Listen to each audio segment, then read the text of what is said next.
Jaqueline Wilmington ydw i.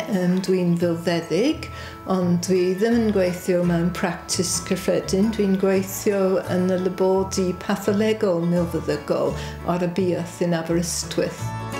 Roedd gen i ddiddordeb mewn anifeiliaid fferm ers bod yn ifanc. Dwi'n defnyddio tipyn bach o Cymraeg yma yn y labodi. Cwrs mae'r rhan fwyaf o ffermwyr yr ardal yn siarad Cymraeg.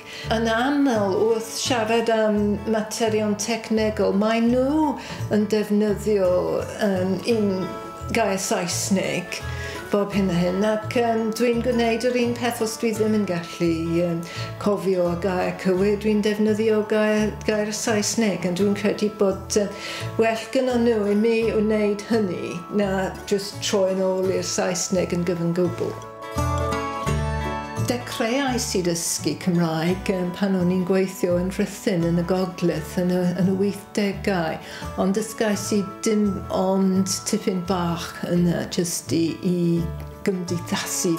Ac dechreuais i eto mewn dyfru pan des i Aberystwyth tua 20 mlynedd yn ôl.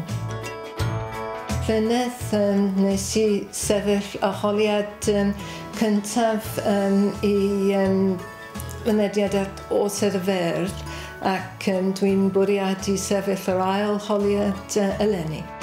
Taswn i'n llwyddiannus, byddwn teimlo mod i'n perthyn i Gymru. Taswn i'n symud i America, gallwn ni dod yn Americanus swyddogol, ond does dim ffordd i'w wneud hynny yng Nghymru.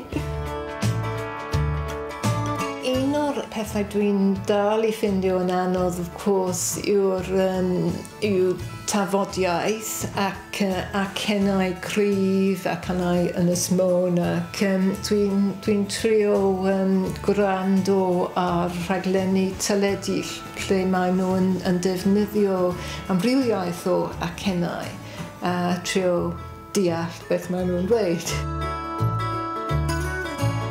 Dwi'n credu bod y Gymraeg yn iaith eitha anodd i ddysgu. Of course, mae pawb yn cwyno am y tregladau. Ac os dych chi eisiau dod yn rhugl, mae rhaid dal ati. Mae unrhyw gyfle i siarad gyda cwmni Cymraeg, mae'r iaith yn dod.